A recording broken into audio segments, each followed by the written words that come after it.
São Paulo. No coração de uma das cidades mais movimentadas do mundo, existe uma rua tranquila, cercada por prédios de luxo e vida sofisticada. Mas bem no meio desse cenário, existe algo que parece ter parado no tempo.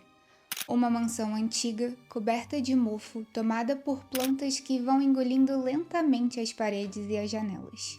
Uma estrutura que um dia foi símbolo de poder e riqueza e que hoje carrega apenas silêncio e mistério. Dentro dessa casa vive alguém. Uma mulher que uma vez ou outra aparece atrás dos vidros manchados, e para algumas crianças da vizinhança, ela acabou ganhando o apelido de a bruxa da casa abandonada. Mas essa mulher tem nome: Margarida Bonetti. E ela não é apenas isolada do mundo, ela também está foragida da justiça americana e é procurada pelo FBI. Hoje a gente vai mergulhar na história por trás dessa casa. Uma história que envolve privilégio, violência, escravidão moderna e que mudou para sempre a forma como a gente fala sobre direitos humanos no século XXI. Se você gosta desse tipo de vídeo, já deixa seu like, se inscreve no canal e ativa o sininho, porque isso ajuda muito o canal a crescer e a possibilitar que eu traga mais histórias importantes como essa para vocês. Essa história, ela ressurgiu durante a pandemia, quando o jornalista Chico Felitti acabou se mudando para Higienópolis, em São Paulo, que é um bairro de classe alta, cheio de prédios elegantes e ruas muito arborizadas. Como muita gente naquela época, ele começou a caminhar todos os dias com um cachorro e foi assim que aquela casa começou a chamar a atenção dele. Um casarão enorme, de tijolo aparente, tomado pelo mato, um cheiro forte vindo de dentro, e parecia estar abandonada no meio de uma vizinhança muito cara. Era como se ela tivesse realmente parado no tempo. E a pergunta que não parava de ficar na cabeça do Chico é: como que ainda não derrubaram essa casa para construir um prédio? Até que um dia ele viu ela. No jardim, o rosto coberto por uma pomada branca. A primeira impressão que ele teve foi que ela era uma pessoa excêntrica, talvez mentalmente estável, que precisava de ajuda. E ele achava que ia contar uma história de alguém que foi esquecido pelo mundo. Uma história triste e de abandono. E eles chegaram a conversar, ela se apresentou como Mari, eles trocaram contato e marcaram um encontro, só que ela nunca apareceu. E foi quando Chico começou a investigar por conta própria. Procurando referências sobre essa casa, ele acabou achando um site de arquitetura e nos comentários tinha de tudo. Vizinho reclamando do cheiro, curioso querendo entrar na casa, mas teve um comentário em específico que chamou muito essa atenção. Era um comentário de 2018, de um perfil anônimo que escreveu: "Ela é procurada pelo FBI". E ali surgiu o nome completo: Margarida Maria Vicente de Azevedo Bonetti. E a partir daí também nasceu o podcast A Mulher da Casa Abandonada. Para surpresa do Chico, a Mari, na verdade, era a Margarida, uma mulher que vinha de gerações e mais gerações de privilégio. Seu avô era o Barão de Bocaína, um dos homens mais ricos e influentes de São Paulo no século XIX.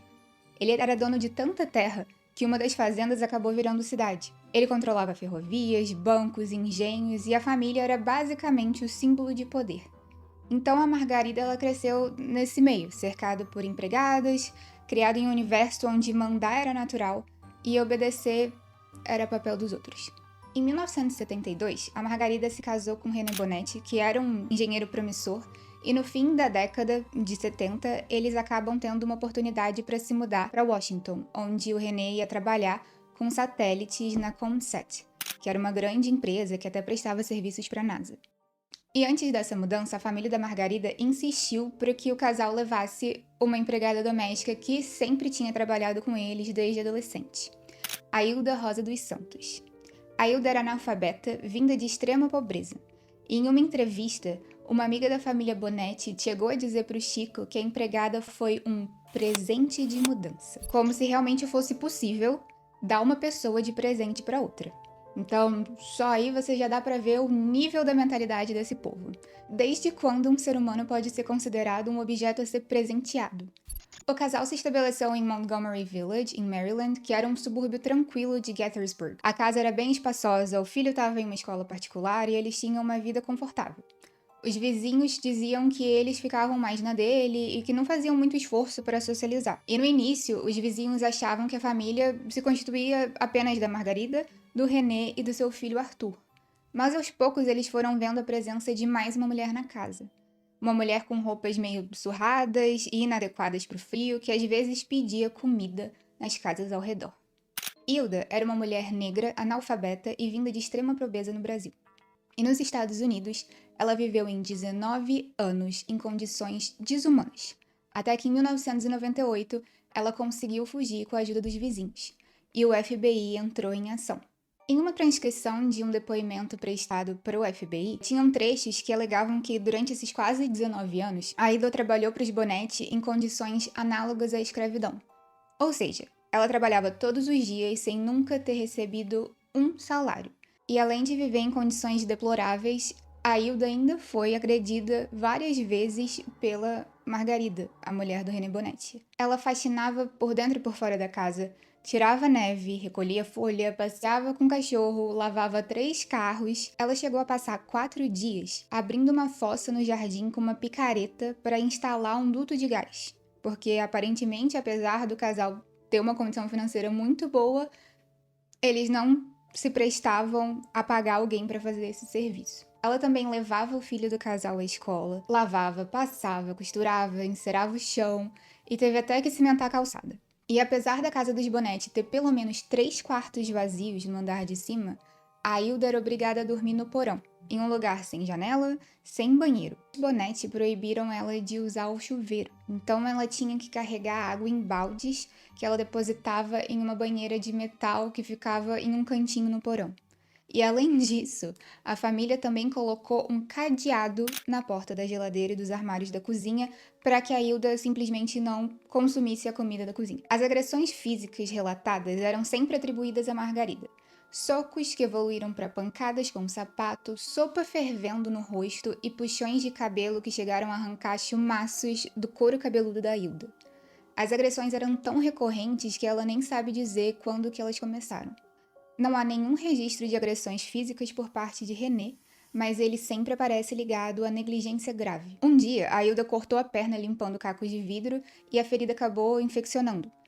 Ela passou mais de um ano sem atendimento médico. E quando finalmente foi no hospital, foi diagnosticado com osteomielite, que é uma infecção óssea causada por bactérias. Ela teve que ficar 4 dias internada. E a Hilda também desenvolveu um tumor abdominal do tamanho de um melão e pedia para ir ao médico, obviamente sem sucesso. E esses relatos são apenas um pequeno recorte desses 19 anos. 19 anos nos quais o casal dizia que estava pagando um salário para ela diretamente para uma conta no Brasil. Só que essa conta nunca foi encontrada e a Hilda nunca recebeu. Como eu já mencionei antes, foi com a ajuda de vizinhos que a Hilda finalmente conseguiu fugir dessa situação. E a vizinha Vicky Schneider foi a peça-chave. Ela e a Hilda acabaram criando uma amizade em um portunhol que, no início, giravam em torno de conversas sobre religião, limpeza, comida, mas à medida que a Hilda foi confiando mais na vizinha, ela acabou compartilhando mais sobre a sua vida na casa dos Bonetti. E foi aí que a Vicky descobriu que a Hilda não sabia nem a própria idade, não tinha acesso ao passaporte, não falava inglês direito e tinha uma aparência meio de doente. Então, ela ficou muito incomodada com a situação e, quando acabou cruzando com o René na igreja, perguntou por que ele não estava ajudando a Hilda a cuidar da saúde dela. E a resposta dele foi simplesmente: minha mulher está cuidando disso. A Hilda tem um médico no Brasil que passa os remédios que ela precisa tomar. Só que aquilo era uma mentira, e a Vicky sabia disso. Ela chegou a tentar mobilizar os vizinhos e a igreja e encontrou descrença e silêncio. Os vizinhos já desconfiavam que alguma coisa estava de errado naquela casa, mas acabaram preferindo ficar em silêncio. Eles pareciam que estavam mais preocupados com o bem-estar dos bichos de estimação da casa do que com a possibilidade de um ser humano ser vítima de um crime real ali dentro. E a igreja que ela frequentava simplesmente não acreditou no que ela estava contando. Mas sem desistir, ela foi para outra igreja, uma igreja menor e um pouco mais próxima da casa dela, e conseguiu o apoio de um padre e depois de uma advogada local. Juntos, eles montaram uma denúncia e levaram para o FBI. Os agentes chegaram a ir lá na vizinhança e primeiro tentaram conversar com as pessoas, com os vizinhos, que obviamente não foram de grande ajuda, mas depois, com a ajuda da Vicky, eles conseguiram a autorização da Hilda para entrar na casa e foi aí que eles viram o estado em que ela vivia. Então, depois de 19 anos, quase sem atendimento médico nenhum, a Hilda finalmente conseguiu ir ao hospital. Só que um detalhe importante é que nos Estados Unidos não existe um SUS, não existe um hospital público. No momento em que você pisa na sala de emergência, a sua conta já começa a aumentar. E a Hilda não tinha condições financeiras nenhuma para pagar o tratamento médico, a Vicky também não tinha condições de ajudar, mas ela conseguiu acabar criando uma rede de apoio local que tornou com que isso fosse possível. Então, a Hilda teve que passar por cirurgias, retirou 7 tumores e o útero. E depois disso, ficou escondida por 2 anos em um apartamento pequeno ligado a uma paróquia, até que o caso virou processo público. Só que nesse processo tinha um problema jurídico. Na época, a coerção psicológica nem sempre era reconhecida como escravidão pela Suprema Corte nos Estados Unidos. Eles exigiam também prova de força física. Então, apesar de claramente a Hilda estar passando uma situação análoga à escravidão, os promotores tiveram que denunciar o casal por abrigar uma imigrante irregular para ganho financeiro e com lesões corporais, entre outros pontos. Só que quando o casal foi indiciado, a Margarida, ela conseguiu fugir de enfrentar qualquer tipo de punição, deixando o país e voltando para o Brasil. Ela diz que precisou voltar para o Brasil porque a mãe dela estava doente, precisava cuidar dela, e que depois ela mesma ficou doente, com um problema de saúde muito importante que impediu ela de viajar. E a partir do momento que a Margarida deixou os Estados Unidos, ela nunca mais voltou. Então o processo continuou focado apenas no René. Mas apesar dela estar foragida, a Margarida ainda teve a coragem de ligar para a Vânia Nóbrega, que era uma autoridade consular nos Estados Unidos, pedindo para ela testemunhar a favor do seu marido, ou seja, contra a Hilda, dizendo que aquele tratamento que eles tinham concedido durante 20 anos era um tratamento normal no Brasil, e que aquilo ali seria apenas um choque cultural. O René ele foi processado, considerado culpado e recebeu 6 anos e meio de prisão, além de multas e indenizações de $110 mil. Depois que a sentença ela foi proferida, o Paul Kemp, que era o segundo advogado que também defendia o René Bonetti, ele chegou a pedir clemência ao tribunal. Ele disse que a culpa era toda da Margarida, que René não sabia dos abusos, nem que a empregada jamais tinha recebido salário, porque, segundo ele trabalhava e essas tarefas são todas da mulher do lar. Sim, sintam a falta de noção desse homem. E para melhorar, o advogado ainda terminou dizendo à juíza que a vida do seu cliente seria arruinada por aquela sentença, que ele tinha um PhD e que a vida dele seria simplesmente arruinada. Como se a vida dele valesse mais do que a da Hilda e tudo que ela passou durante aqueles 19 anos, simplesmente pelo fato dele ser um homem bem-sucedido e intelectualmente proeficiente. Graças a Deus, a clemência, obviamente, foi negada. Depois da condenação do René, o FBI chegou a pedir a extradição da Margarida para o governo brasileiro, só que o Brasil não extradita pessoas brasileiras para fora. Então eles pediram que o governo continuasse com o caso e processassem a Margarida no próprio país dela. A Polícia Civil chegou aí no endereço que eles tinham, que era o endereço desse casarão abandonado em Higienópolis, mas eles disseram que bateram na porta e não encontraram a Margarida. E por anos, a Margarida constou como foragida na lista americana e até hoje ela consta como foragida. E depois do podcast que o Chico fez, ou A Mulher da Casa Abandonada, um morador de Campinas entrou em contato com ele e disse que a Margarida teria vivido lá entre 2000 e 2009 usando o nome Maria. Em 2010, ela retorna para a casa abandonada quando o crime já tinha prescrito, ou seja, ela não poderia ser mais processada pelo crime aqui no Brasil. E ela continua lá naquela casa até hoje. Já o René, ele foi solto em 2007 e em 2022 o Chico ele descobriu que o René trabalhava como diretor de carga útil em uma empresa aeroespacial, um cargo técnico e muito bem remunerado. Ele chegou a cumprir pena, pagou multas e simplesmente voltou ao mercado de trabalho uns anos depois. Para algumas pessoas a justiça foi feita e para outros, incluindo eu, ainda tem um gosto muito amargo, porque eu fico me perguntando se o desfecho ele seria o mesmo se ele não fosse um homem branco, se ele não tivesse um PhD e se ele não pertencesse à elite. E muito provavelmente a resposta não seria a mesma. Historicamente, alguns juízes nos Estados Unidos já chegaram a defender que uma ameaça de deportação não configurava escravidão. A lógica deles era a seguinte: se a pessoa fosse deportada, ela estaria sendo liberta, saindo da casa onde era maltratada e retornando ao seu país de origem. Só que esse raciocínio ignora uma realidade muito comum. Ela parte do pressuposto que a vítima ela teria algo para onde voltar. E no caso da Hilda, isso simplesmente não existia. Ela não tinha rede de apoio, não tinha estudo e não tinha meios de sobrevivência. Ou seja, ser mandada de volta não era liberdade, era apenas uma outra forma de condenação para ela. Depois de quase 20 anos vivendo em condições desumanas, a Hilda finalmente conseguiu recomeçar. Hoje ela vive legalmente nos Estados Unidos, ela foi amparada por um passaporte humanitário e tem um apartamento próprio subsidiado pelo governo. Ela recebe uma pensão que garante dignidade para ela. E amigos próximos também se uniram para criar uma previdência privada, para que ela nunca mais precisasse se preocupar com a sobrevivência dela. O dinheiro da indenização, ele foi investido e ela recebe uma parte todos os meses, o suficiente para ela viver com tranquilidade. Hoje a Hilda tem mais de 80 anos, ela tem uma casa, amigos e a possibilidade de escolher o que fazer com seus dias.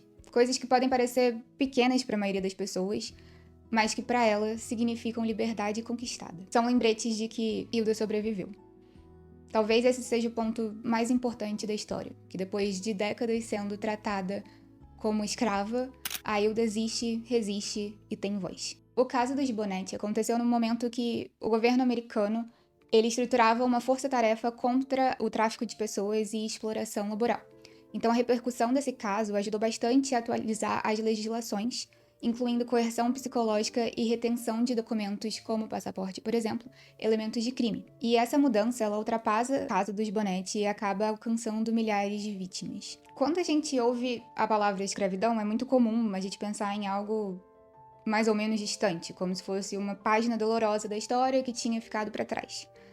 Mas a verdade é que a escravidão, ela nunca desapareceu, ela simplesmente mudou de forma. Hoje, a gente chama de escravidão moderna qualquer situação que uma pessoa é explorada por meio de ameaças, coerção, engano ou abuso de vulnerabilidade. Estimativas da Organização Internacional do Trabalho falam que existe mais de 50 milhões de pessoas vivendo em condições de escravidão moderna em todo o mundo. No Brasil, entre 95 e 2023, mais de 600 mil pessoas foram resgatadas de condições análogas à escravidão. Esses números, eles não são apenas estatísticas. Cada um representa uma vida marcada pela violência e pela exploração. E é aqui que eu quero ouvir de vocês. Vocês já tinham noção da dimensão da escravidão moderna? O que você pensa sobre a responsabilidade da vizinhança, da lei e da mídia nesses casos? Eu leio e respondo tudo que vocês comentam aqui, então deixa seu comentário aqui embaixo, porque a conversa ela não termina quando o vídeo acaba. E se esse conteúdo faz sentido para você, curte, compartilha e se inscreve para que mais pessoas tenham acesso a histórias como essa.